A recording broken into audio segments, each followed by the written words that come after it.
Oh my god, what year is it? Where am I? When was the last time I had time to finish a video? February? Oh no, it's worse than I thought. Oh god, every video I come up with keeps ballooning into multi-month long projects when I can't even finish one normal length video per month. How am I supposed to ever catch back up? Why did I take a science lab and 3 art studios in one semester? What have I done? How do I catch up from... Do you want to play a game? I don't know if they're as big as they used to be, but does anyone remember those Make an OC comment games? Where you'd have a template and the first comment gets to pick, say, the hair color, the next gets to pick the clothing style, and so on? Well, I made a template of my own. I sent it out first to YouTube, then to Instagram once the comments I got on YouTube petered out, then finally I took any unfinished chains and posted them to my creator page on Webtoon. I got 9 fully completed chains from this and split them into 3 groups of 3 based off of general setting vibes. And then I designed them. And okay, I'm not even gonna bury the lead here. This video is heavily inspired by the Starfish Faces Narrative Academy series. Go watch it after you're done with this video. So I'm gonna talk about my thought process behind designing each character, I'll talk about their personality, and then I'll discuss how I think these 3 would interact in the same universe. And the theme for this video is... modern fantasy. Also, just a disclaimer about some of these chains, the rules for making chains was 1 comment per person per chain. However, some people filled out an entire chain by themselves. For people who did that, I split apart their chain and reshuffled their submissions so that their suggestions only appeared once per chain. This isn't to shame anyone or anything. It's mostly to explain, for people who did this, why their suggestions are appearing in a chain that wasn't the one that they made. Again, the 9 chains is exactly right for the amount I needed, so I wasn't going to throw out anyone's chains. First up, we have a non-binary elf with fairy bkomei fashion. This elf is a stuffed animal collecting adventurer who has a primary color scheme and uses a wheelchair. Shout out to LucaBoss15, I put the unctional and functional, and GG Mr. Game & Draw from YouTube, and Matcha the Fox and Legend Creator from Webtoon for the chain contributions. And also King of Weird One, who submitted a personality and I somehow completely missed it while I was organizing my chains and put LucaBoss in there twice instead of their submission. I'm so sorry, I don't know how that happened. So with stuffed animals, primary colors, and bkomei being half of the contributions, we're looking at a cute, kidcore leaning design. This combines interestingly with the typical idea of what an elf is like. I landed pretty quickly on them being really alt, really liking cute things and fashion, but also being really smug. So I made their features very angular between the ears, their chin, the length of their nose, their ears, their hair, anything that was a part of their body that I could make angular, I did. However, this is completely contrasted by the cutesy curves and fluff of a bkomei outfit. Similarly, I mirrored the sharp and curvy contrast by using a lot of stars and hearts as recurring themes in their design. Now, I've never been a fan of making complicated designs, but bkomei is necessarily an extremely maximalist design philosophy.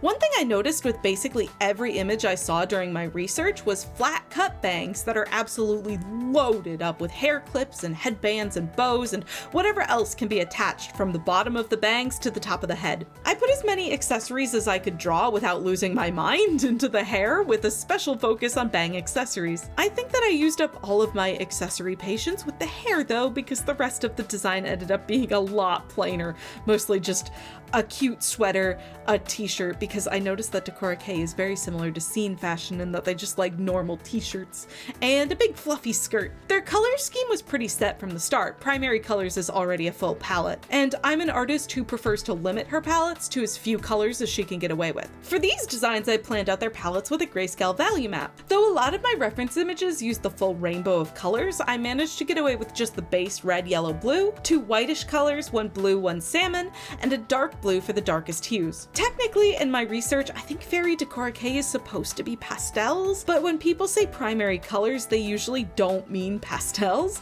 So I did my best to keep the fairy aspect of the design while still using primary colors. Apologies to people who know bkomei better than I do, who are screaming at me that I shouldn't be calling what I made fairy bkomei. I did my best, I promise. This character was actually my first attempt at designing a wheelchair, and I definitely ran into the speed bumps of trying to draw something for the first first time. I fully finished this individual portrait only to sit down to take a break, open up Instagram, and have the first thing I see be an image of a wheelchair, which reminded me that I forgot both the hand grips on the wheels and the footrests. You know, the thing that actually moves the wheelchair and the part that prevents people from having to hold their legs up like they're doing a standing chair. Oh, so yeah, if you're screaming at me in your head watching this speed paint, I promise I noticed and I fixed it. I thought a lot about how their gender would tie into their character as I was designing them. bkomei seems to love fluffy skirts and long hair, which makes non-binary more of a hidden aspect to the character design. I think I've come to the decision that in order to balance out the feminine appearance of their design, they'll use they, he pronouns, both as my promise that I didn't forget I was making a non-binary character and to make sure that it's clear that their outfit is more playing with self-expression and aesthetics more than it is them reflecting the gender they feel most aligned toward. I think our elf gives me real theater kid vibes. Someone who likes to go on adventures and loves alt fashion that's so dramatic. They're an actor for sure. They're the type of person who can passively absorb all the goings on around them and loves drama. They'll stick their nose everywhere it doesn't belong, and you wouldn't even notice they did it until somehow they bring up the story about your cousin going through 4 boyfriends in a single month that you swear you only told your friends. That being said, they're not bothered by much, and they'll always be ready to help anyone who needs it at the drop of a hat. I think this character needs a sparkly, shiny name, one that really emphasizes their over-the-top fashion sense and proclivity toward collecting trinkets. I felt drawn to names that evoke gemstones and eventually settled on Dia, short for diamond, but not really, like Dia is their name, but we all know where it came from. And with their name given, our bkomei elf is complete. And now we can move on to our second design. Commenters really leaned into, I don't know, is bkomei the right term for this? I'm sticking with that label because I can't think of a better one. This chain really leans into the bkomei of this design. On the docket is a non-binary biker punk pixie who acts macho but is actually really sensitive. Backing up their sensitive side is the fact that they are a brony and have a fear of butterflies. The color scheme is purple. Just purple, which technically means I get to pick the rest of it myself. It ended up being mostly purple. Special thanks to I Put the Unctional and Functional, LucaBoss15, AnnieGoob8049 from YouTube, The Demigod Recu from Instagram, and Rat Baby and Bookworm for Life from Webtoon for our trait list. I always think of bikers as really sturdy, tough guys, so I knew I wanted our biker pixie to be really stocky, as well as short, because, well, I mean, they're like a foot tall. So they ended up really rectangular.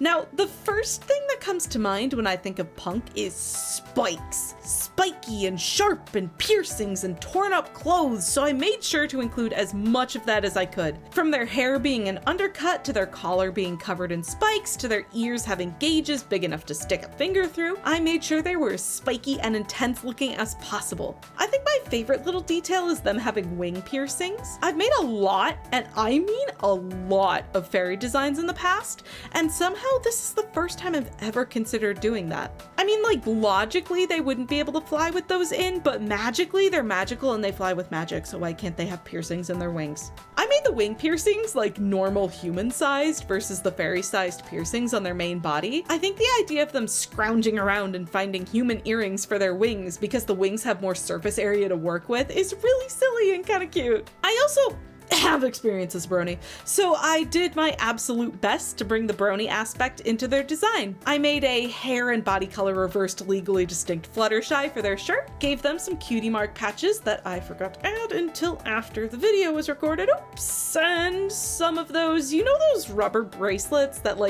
everyone hates, but still everyone somehow ends up owning a million of them anyway? Yeah, 2 brony themed those. I also gave them a crop top because I like crop tops. Yeah. Now, I heard purple and I think I understood the assignment. This pixie is purple. Well, purple with some select yellow and orange aspects. The hardest part of the color scheme for me was trying to find a way to make the wings stand out from their main colors while not stealing the show and drawing the eye away from the character's face. In the end, I settled on a pale purple to yellow gradient, yellow in the center so the character's body doesn't get lost in the wings, light purple on the outside so the wings that aren't in front of the character disappear into the background. Or at least they have a color from the character's design so it's clear that those are their wings without being super distracting.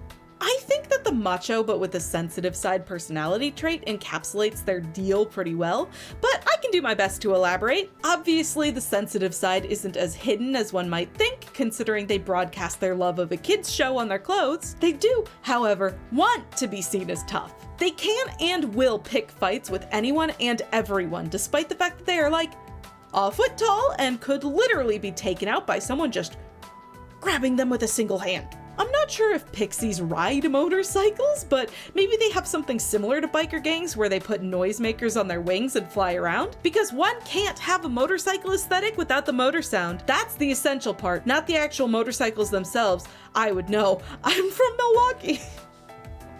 It's been a slow process, but our pixie has gotten their entire group into My Little Pony, and their collection of plushies has grown so big that they had to rent a human-sized apartment to house them all. Because they're a foot tall, and one My Little Pony plush is all a pixie apartment would have been able to fit.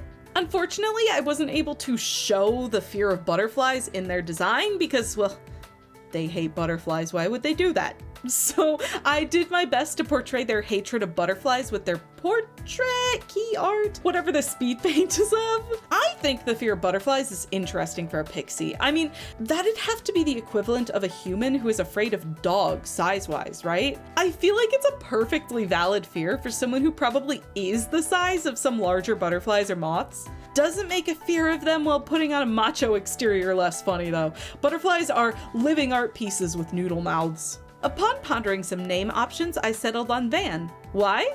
Well, I looked up words that had relations to butterflies on behind the name, and Vanessa was the only name that came up that could have a gender-neutral version pulled from it, because, afraid of butterflies, named after butterflies. Speaking of suffering, let's talk about the pain and suffering enthusiast, also known as the final design of the night. For our final character chain, we have a non-binary Myconid who is super evil, wears gothic clothing, has horns, and uses a pastel blue to green color scheme. Thank you to Maya, J-Star Art, JLT33, Lynn Straws, Moonaria, and Just Raised Forehead for the suggestions. This is the only chain out of all 9 of them that was finished on just one website. Wowee! That website was Instagram. I forgot to write it down in the script.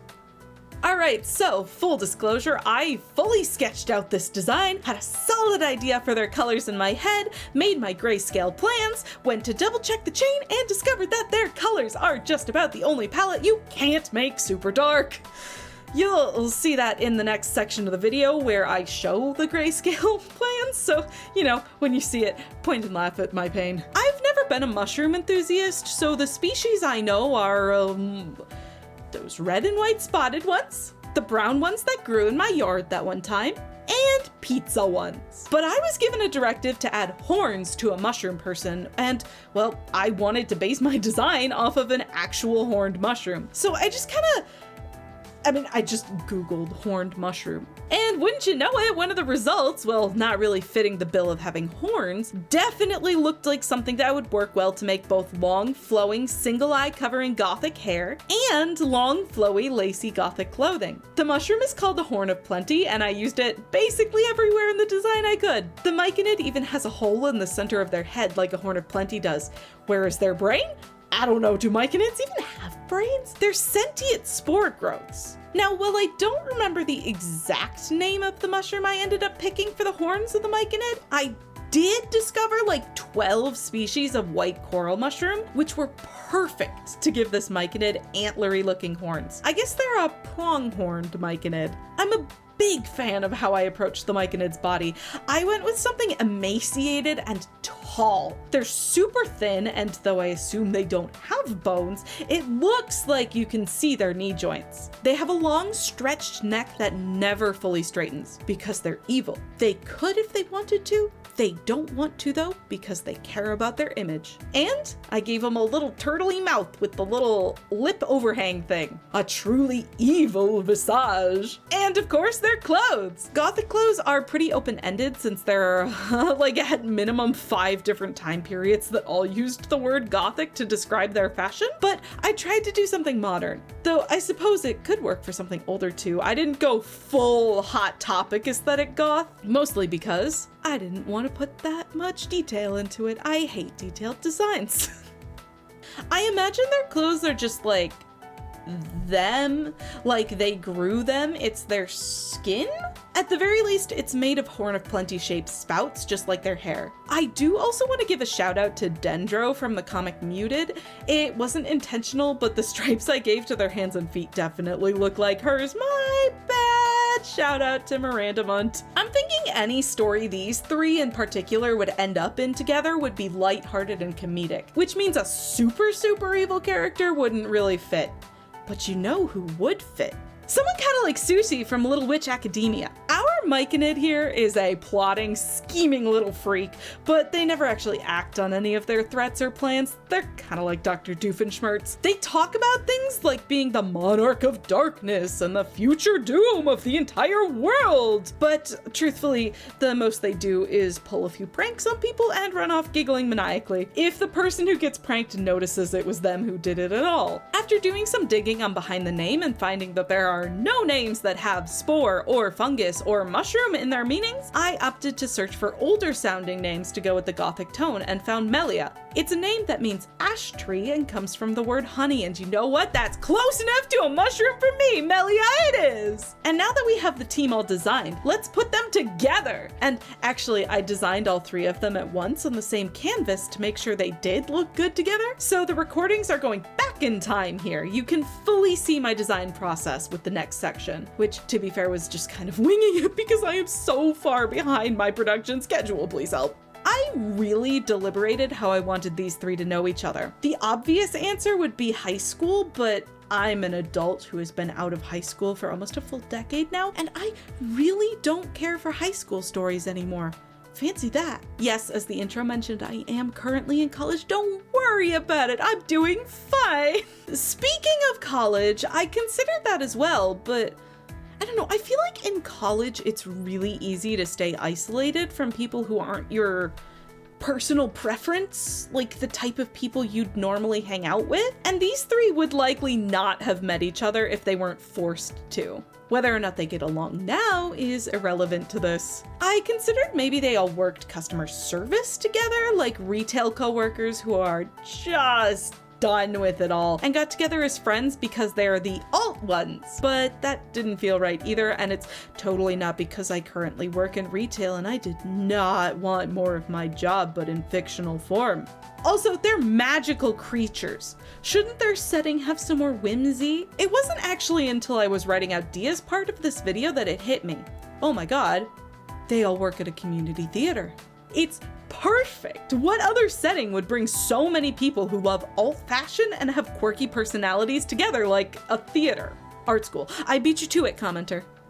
I hope someone actually thought about it, otherwise that's a terrible joke. And with these 3, we have almost every job in a theater covered. Dia is obviously the actor, as the bubbly, curious, and confident one. He's the one most willing to go out on stage and has absolutely zero shame or stage fright. They should consider going into stand-up comedy. Melia is the prop, set, and makeup half of the tech crew. They can grow clothes from their own body like they do with the ones they're currently wearing, and only some of the people who put them on start growing mushrooms from their body. I'm sure it isn't on purpose, though. It totally is. They also help with painting, or if they can, growing sets, and do scene transitions with ease. Despite how thin they look, they're still huge, and they could probably carry a whole couch by themselves if they needed to. And lastly, Van, as the biker punk who knows their way around a machine, is the sound and lighting crew. They have to be pretty fast to work a soundboard as an itty-bitty pixie, but they're more than happy to frantically fly around and manage the sound during shows.